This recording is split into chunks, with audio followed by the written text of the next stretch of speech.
प्रिय विद्यार्थियों, पिछले व्याख्यान में बीए भाग तृतीय के प्रथम प्रश्न पत्र में जो तर्क संग्रह है उसके अंतर्गत अनुमान प्रमाण के बारे में हमने पढ़ा। प्रमाण तर्क संग्रह का ने 4 बताए: प्रत्यक्ष, अनुमान, उपमान और शब्द। प्रत्यक्ष और अनुमान के बारे में इन्होंने काफी विस्तार से इसमें तर्क संग्रह में बताया, जो आपको पिछले व्याख्यानों में मेरे द्वारा बताया जा चुका है। जो तीसरा है वो है उपमान प्रमाण।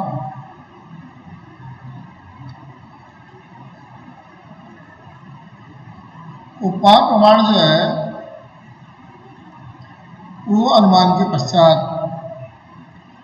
इसमें लिखा गया है अध उपमान खंडम। ये उपमान प्रमाण का खंड है। उपमान प्रमाण के सबसे पहले इन्होंने परिभाषा दी कि उपमान प्रमाण क्या होता है। उपमितिकरणम उपमानम। उपमान जो है प्रमाण, उसका लक्षण इन्होंने दिया उपमितिकरणम उपमानम। उपमिति का जो करण है वो उपमान प्रमाण है। देखिए, आपने पहले पढ़ा था कि यथार्थ ज्ञान है वो प्रमा कहलाती है, और प्रमा जो होती है उसका करण प्रमाण कहलाता है। प्रमा जो है वो प्रत्यक्ष, उपमिति, प्रत्यक्ष, अनुमिति, उपमिति और शाब्द 4 तरह की है। उसी क्रम में ये जो उपमिति प्रमा है, यथार्थ ज्ञान है, उपमिति, उसका जो करण है, उसका जो साधन है वो उपमान प्रमाण कहलाएगा। अब उपमिति क्या है? आपको प्रत्यक्ष के बारे में बताया, अनुमिति के बारे में बताया। अब उपमिति के बारे में बताते हैं कि जिसका करण उपमान प्रमाण होता है वो उपमिति क्या चीज है। उपमिति किसे कहते हैं? उपमिति का जो है लक्षण इन्होंने दिया, संज्ञा संगी संबंध ज्ञानम उपमिति।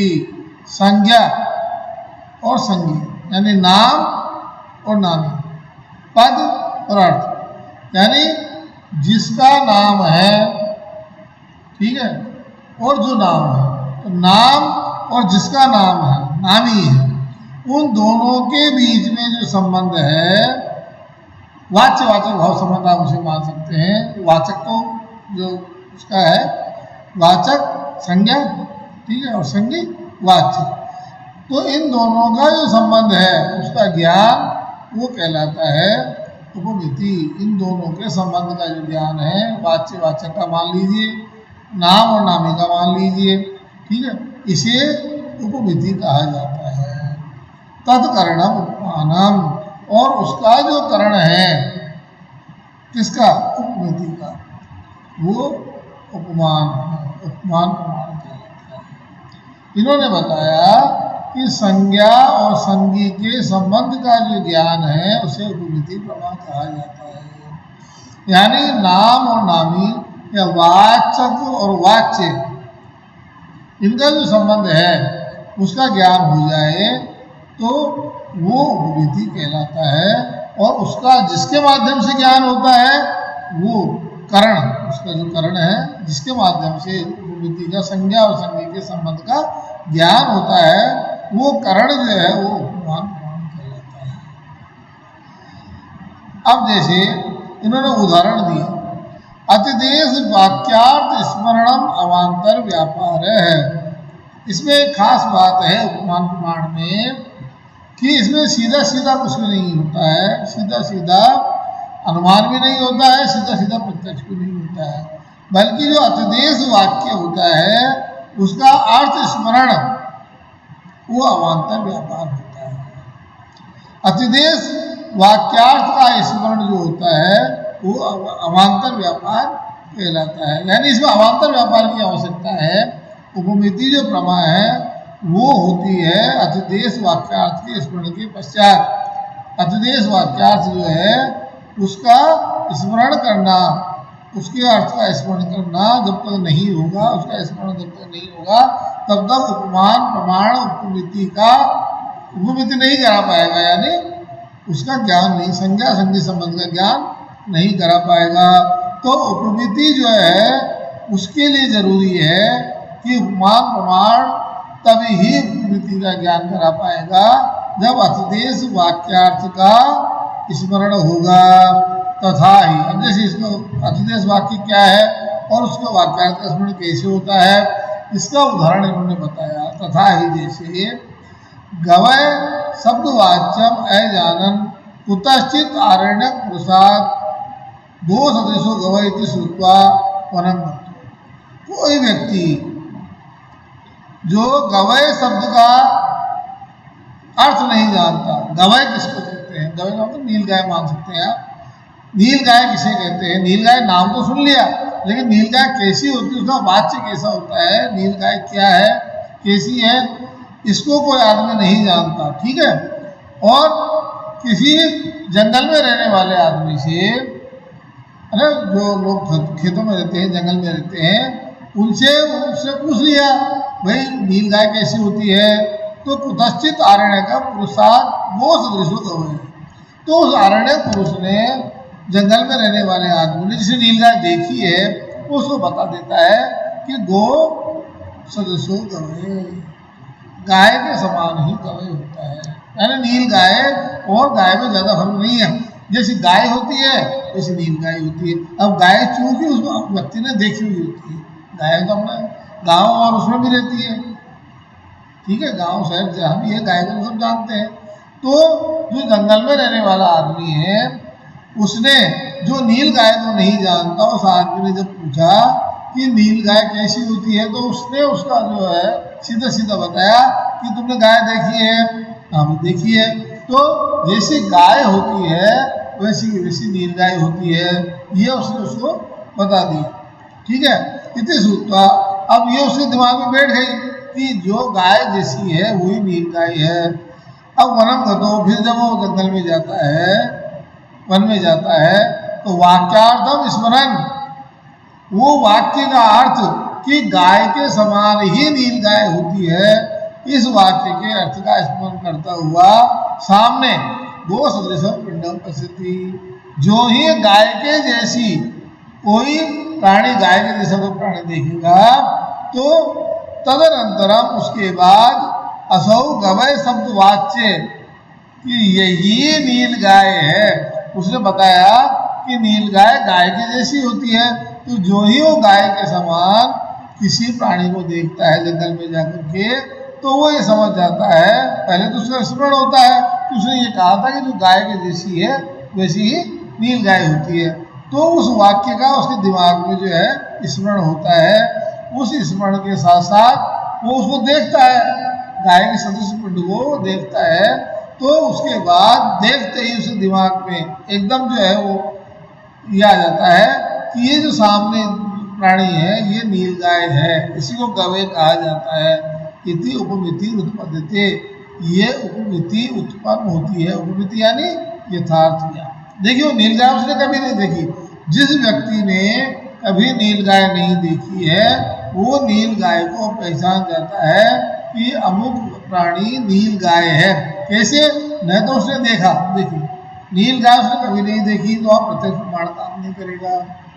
अनुमान प्रमाण उसका कोई हेतु नहीं है, साधन नहीं है, हेतु के बिना अनुमान नहीं हो सकता, दोनों का, ठीक है, न प्रत्यक्ष हो सकता है न अनुमान हो सकता है। यहाँ पर अनुमान प्रमाण के द्वारा ये ज्ञान होता है कि ये नील गाय है। कैसे?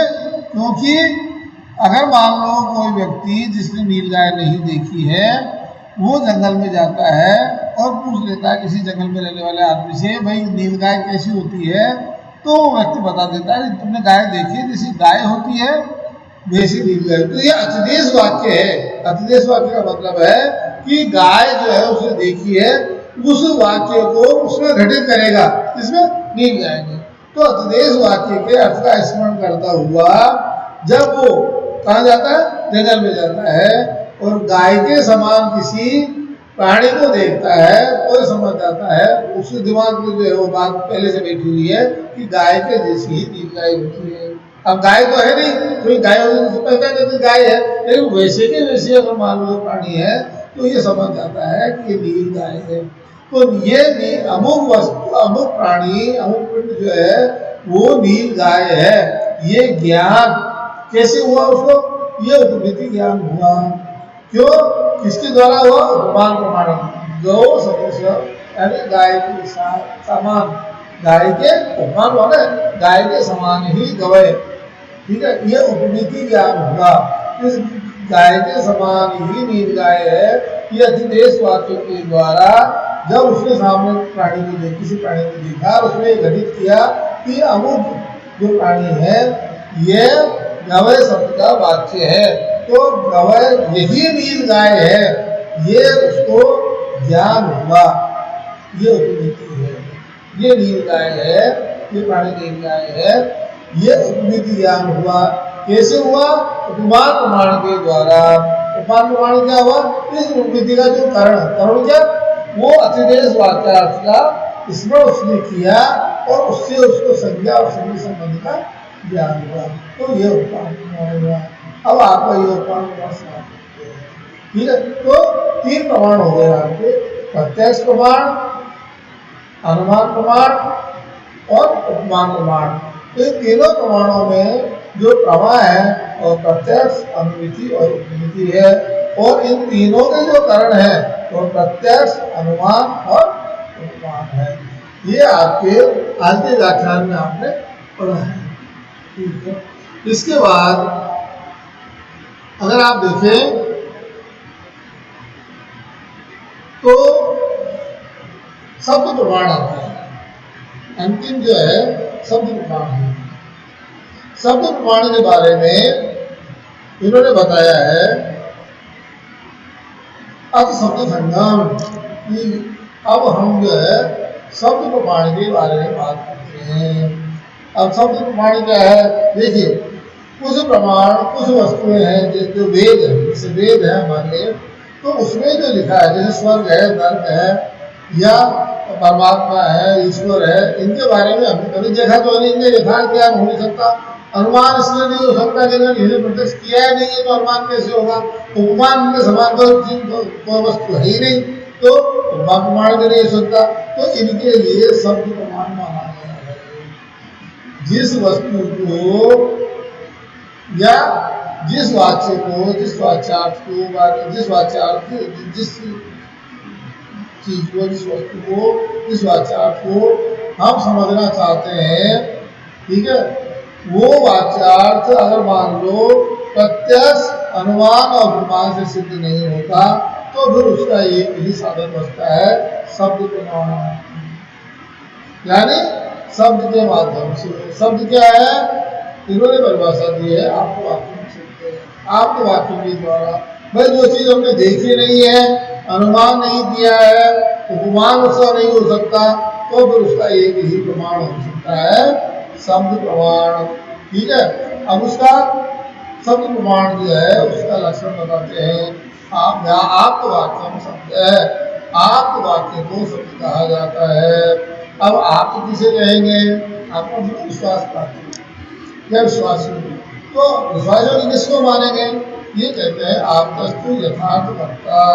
भाई जो व्यक्ति कभी अयथार्थ नहीं बोलता हो, है ना, हमेशा जो यथार्थ का कथन करने वाला हो उसे आपको माना जाता है। जो कभी गलत बात, झूठी बात नहीं करता हो, जिसकी बात हमेशा सही, सत्य हो, यथार्थ हो, वास्तविक हो, यथार्थ वक्ता, उसे ही आप कहा जाता है। अगले 2 शब्द आएंगे, आप वाक्य हम शब्द है, आप का जो वाक्य है वो शब्द कहलाता है। आपके बारे में उन्होंने बताया, आप क्या है? विश्वास योग्य, आप यथार्थ होता है। विश्वास का कौन है? आप कौन है? जो यथार्थ कथन करने वाला है, इसे आप कहते हैं। दूसरा है वाक्य, वाक्य पद समूह है, पद समूह को वाक्य कहा जाता है। बहुत सारे पद, जैसे राम गाय लेकर गाँव जाता है, तो बहुत सारे पद हैं, ठीक है, इनका जो समूह है वो वाक्य वो अर्थवान होना चाहिए तो वो वाक्य कहलाएगा। यथा गाय माने, जैसे गाय गाँव, उसमें दो पद है और उसका अर्थ भी है, गाय भी कराती है, ठीक है। सत्यम पदम, पद का मतलब क्या है कि उसमें अर्थ सामर्थ्य होना चाहिए, अर्थ व्यक्त करने की सामर्थ्य होना। सत्यम पदम, सत्यम पदम का मतलब है उसमें अर्थ का प्रकट करने की सामर्थ्य होनी चाहिए। अस्मात् पदार्थ अयम अर्थ बोधव्य इति ईश्वर संकेत शक्ति ही, इस पद से यह अर्थ जानना चाहिए, ये ईश्वर संकेत ही शक्ति कहलाता है। सत्यम पद कहा ना कि उसमें अर्थ शक्ति होनी चाहिए, शक्ति होनी चाहिए। तो शक्ति का मतलब है किसी पद से कौन सा, किसी वाचक पद से, वाचक शक्ति से कौन सा अर्थ निकलना चाहिए, ठीक है। तो इस पद का यह अर्थ है, ये जो ईश्वर संकेत, उसको उन्होंने ईश्वर संकेत माना है, ये ईश्वर संकेत है, इसी को शक्ति कहा जाता है।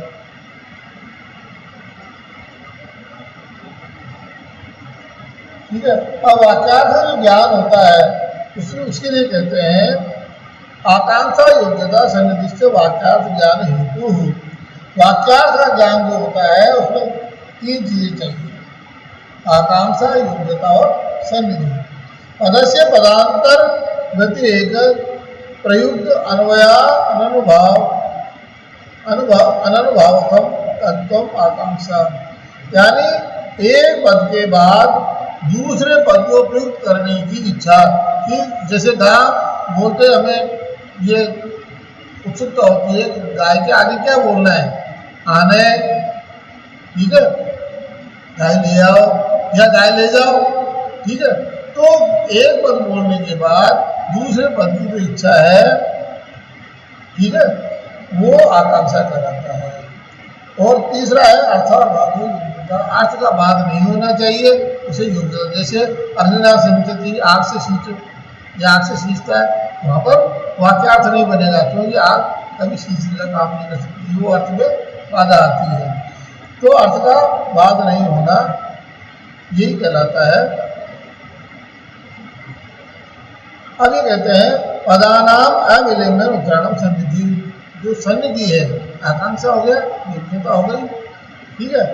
और अब सन्निधि कहते हैं, सन्निधि का मतलब है पदानाम अविलंबन उच्चारणम सन्निधि, पदों को एक साथ बोलना, ये सन्निधि है। जैसे सुबह बोला गाय और शाम को बोला लाओ, तो उसका अर्थ नहीं होगा, वाक्यार्थ नहीं बैठेगा। तो दो पद बोले, दो या दो से अधिक पद बोले, उनका एक साथ होना जरूरी है, उनका एक साथ होना जरूरी है, यही सन्निधि है। तो आकांक्षा, योग्यता और सन्निधि तीनों चीजें होना जरूरी है वाक्यार्थ को ज्ञान के लिए। आकांक्षा के विरुद्ध वाक्य में प्रमाणम, आकांक्षा, योग्यता, सन्निधि ये तीनों अगर मालूम नहीं है तो इनसे विरहित, इनसे रहित जो वाक्य है वो प्रमाण नहीं कहलाता है, ठीक है। यथा बहुरस्व पुरुषो अस्तित्व न प्रमाणम, गाय, घोड़ा, पुरुष इत्यादि हम कहते रहे, पद बहुत सारे पद हैं, लेकिन ये प्रमाण नहीं है, क्योंकि आकांक्षा, इनमें आकांक्षा नहीं है, ठीक है। आकांक्षा मतलब एक पद के बाद दूसरे पद को बोलने की इच्छा, तो इसमें आकांक्षा नहीं है, इसलिए यहाँ पर ये वाक्यार्थ का स्मरण नहीं करा पाएगा, वाक्य का प्रमाण नहीं माना जाएगा। अग्निना सिंचे न प्रमाण, आग से सींचे, ये भी प्रमाण नहीं माना जा सकता, क्योंकि योग्यता बिना आग में सींचने की योग्यता नहीं है। इसी तरह से प्रहरे प्रहरे ऐसा है उच्चारितानी गाम आने इत्यादि प्रदानी न प्रमाणम, एक एक पैर में गाय और एक पैर बाद बोले लाओ, तो इस तरह से एक साथ अगर उच्चारण नहीं किया जाता गाम आने पद दो पदों का, तो ये पद भी जो है प्रमाण नहीं है, क्योंकि सानिध्य अभाव, सन्निधि का अभाव है, सन्निधि नहीं है। तो आकांक्षा, योग्यता और सन्निधि तीनों से युक्त होती हुई ही वाक्य जो है वो शब्द तो प्रमाण बनता है। अब वाक्य दो तरह के होते हैं, वाक्य द्विधम, वैदिकम, वैदिक और लौकिक। वैदिकम ईश्वरोक्तम सर्वमेव प्रमाण। अब जो वैदिक शब्द है, वैदिक वाक्य वो सारे प्रमाण हम मानते हैं कि ईश्वर कृत है, वेद जो है ईश्वर मानव को नहीं मानते, कौन से मानते हैं, तो सारा प्रमाण है, वेद में जो लिखा वो सारा प्रमाण है। लौकिकम तो आत्मोक्तम प्रमाणम। लेकिन जो शब्द दो तरह का वाक्य में दो तरह के हैं, वैदिक और लौकिक। तो वैदिक तो सारा प्रमाण है, क्योंकि वो मनुष्य के द्वारा कहा हुआ है नहीं, वो अपौरुषेय है, जो जो वेद का सारा प्रमाण है। लेकिन जो लौकिक शब्द है, लौकिक वाक्य है, वो आत्म व्यक्ति के द्वारा कहा जाएगा तभी प्रमाण माना जाएगा, अन्यथा अप्रमाणम, नहीं तो वो प्रमाण नहीं माना जाएगा। वाक्यार्थ ज्ञानम शब्द ज्ञानम, और वाक्यार्थ का जो ज्ञान है वही शब्द का ज्ञान है। तत्करणम शब्द है, उसका कारण जो है वो क्या है? शब्द। इसलिए शब्द के द्वारा ही हमें अर्थ का अनुभव होता है, अर्थ का ज्ञान होता है। इसलिए इसका कारण क्या हुआ? शब्द। तो वही उसका प्रमाण होगा। यानी वाक्यार्थ का जो ज्ञान है वो शाब्द प्रमा हुई, और उसका जो कारण हुआ वो शब्द, वो शब्द प्रमाण हुआ। ठीक है।